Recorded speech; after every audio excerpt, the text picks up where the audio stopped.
Bonjour les amis.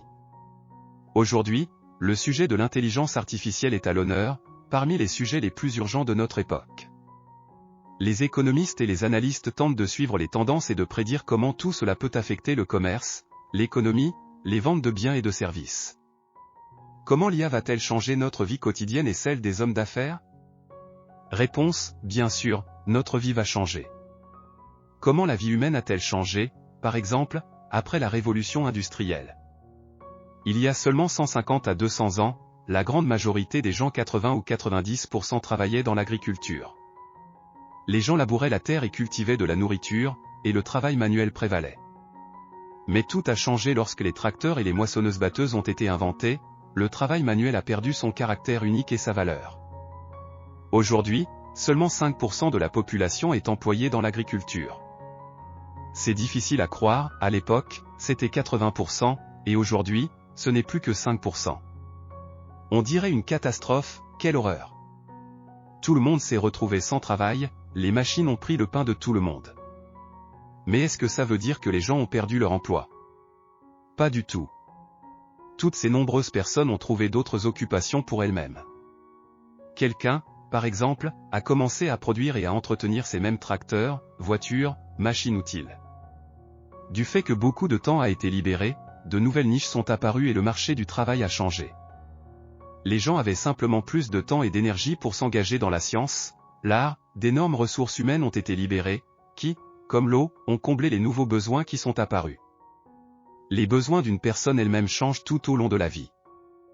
Nous sommes tous exactement au même carrefour temporel aujourd'hui, si nous parlons d'intelligence artificielle.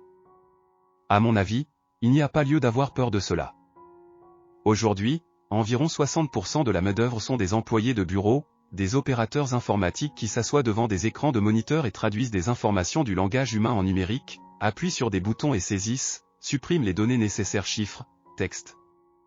Employés de banque, de poste, de services fiscaux, médecins et personnel médical dans les hôpitaux, en un mot, absolument tout le monde est d'une manière ou d'une autre connecté aux technologies de l'information. Le besoin de travail manuel a disparu. Lorsque les ressources humaines sont libérées, cela donne un puissant élan au développement de la science, de l'éducation et de la créativité. L'intelligence artificielle va nous donner un coup de pouce dans de nombreux domaines, remplaçant même, à certains égards, par exemple, la traduction simultanée. Dans la perspective de plusieurs années, voire de plusieurs mois, le marché du contenu va changer radicalement. Tout le contenu devient mondial.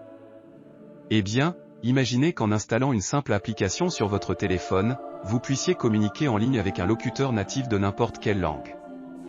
Vous parlerez au téléphone dans votre langue maternelle, et votre interlocuteur entendra un discours transformé, votre voix, mais déjà en turc, par exemple. En même temps, le programme d'intelligence artificielle peut connaître le contexte. Bien sûr, les perspectives sont énormes, il y a beaucoup d'améliorations pratiques. Le marché du tourisme va changer, par exemple, toute sphère de communication entre les gens.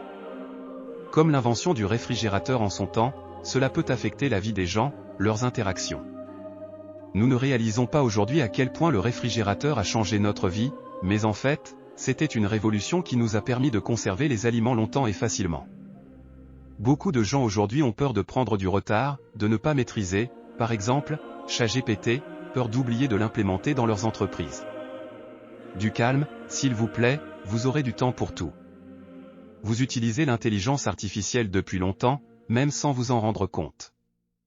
Même de nombreuses applications sur votre smartphone que vous utilisez tous les jours intègrent déjà l'intelligence artificielle.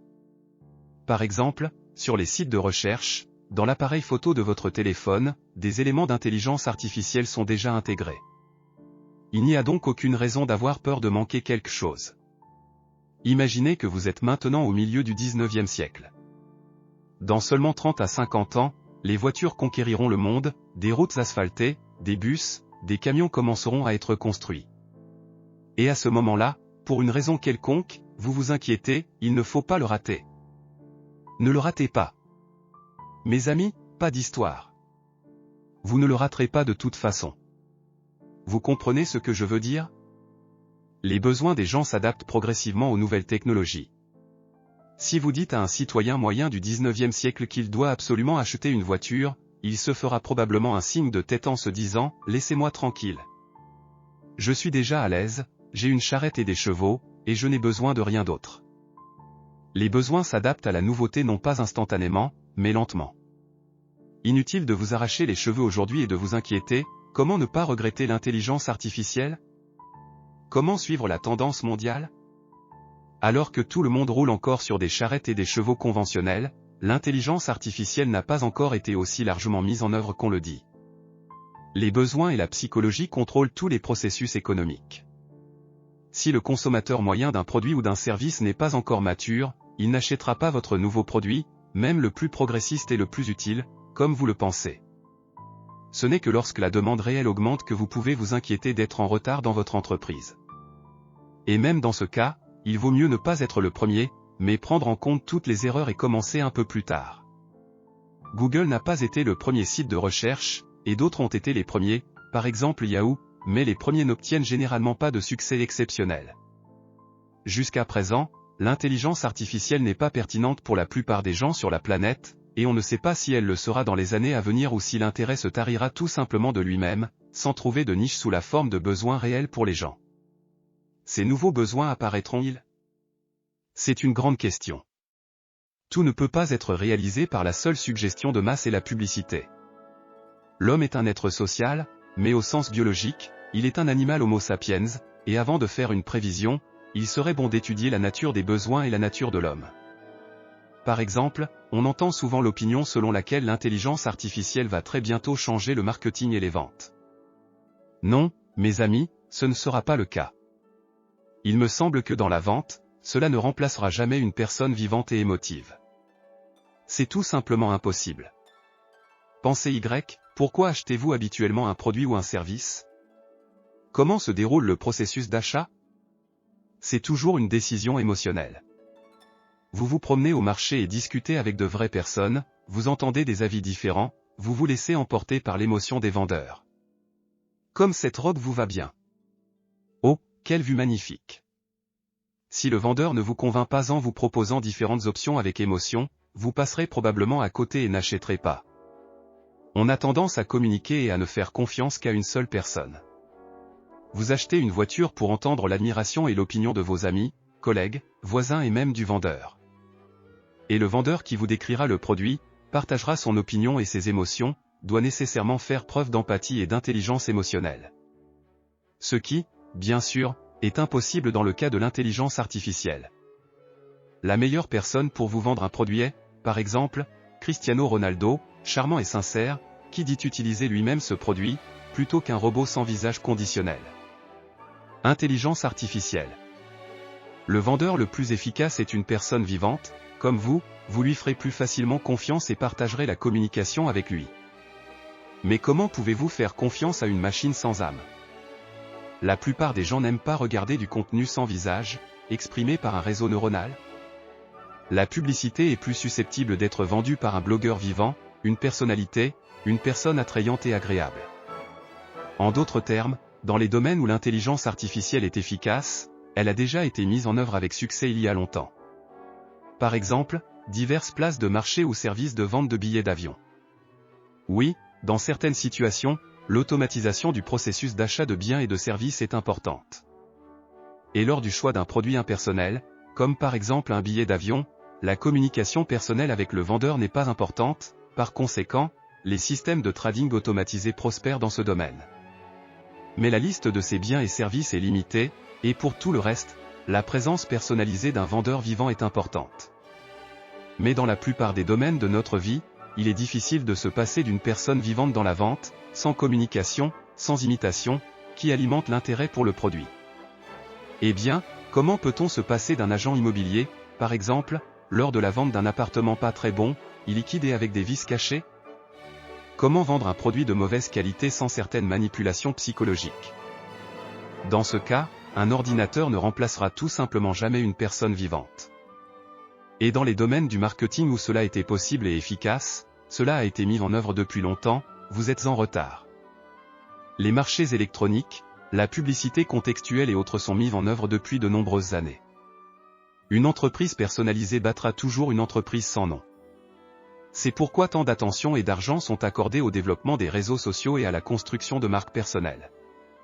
Les gens aiment d'abord les marques, les personnes spécifiques, les auteurs spécifiques, et ensuite ils font attention à la qualité du produit. Une histoire personnelle, un exemple de communication personnelle, c'est une valeur clé pour une personne. Un blog ne sera jamais populaire s'il n'y a pas de personnalité derrière lui, pas de personne intéressante en particulier. Un produit créatif a toujours plus de valeur, et un comportement irrationnel, conditionné par la nature biologique, est quelque chose que l'intelligence artificielle ne peut pas prendre en compte. Par exemple, dans la consommation, il existe un concept conventionnel, produit standard.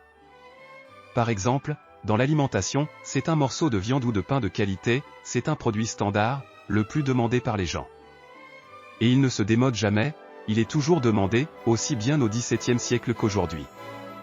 Et dans la production du même contenu vidéo, un tel produit standard, le plus efficace, est, aussi étrange que cela puisse paraître, un film pornographique. Le nombre de vues sera toujours supérieur à celui de n'importe quelle production théâtrale, long métrage ou documentaire. La dramaturgie et les événements de cette œuvre, un film porno, sont toujours les mêmes, l'intrigue est banale. Vous êtes-vous déjà demandé ce qui incite tant les gens à le regarder encore et encore? Vous n'y verrez rien de nouveau. Pourquoi la portée de l'audience et les vues sont-elles toujours à leur maximum? Parce qu'une personne est une créature biologique et qu'il est impossible d'opposer quoi que ce soit à l'instinct. Un ordinateur ne pourra pas remplacer une personne vivante dans un avenir proche. L'humanité développe et introduit de nouvelles technologies en tenant uniquement compte de la psychologie et des besoins d'une personne, et non parce que quelqu'un voulait remplacer un vendeur vivant par une intelligence artificielle. Ce n'est pas comme ça que ça marche. Mes amis, j'espère vous avoir donné matière à réflexion. Merci pour votre attention. À la prochaine.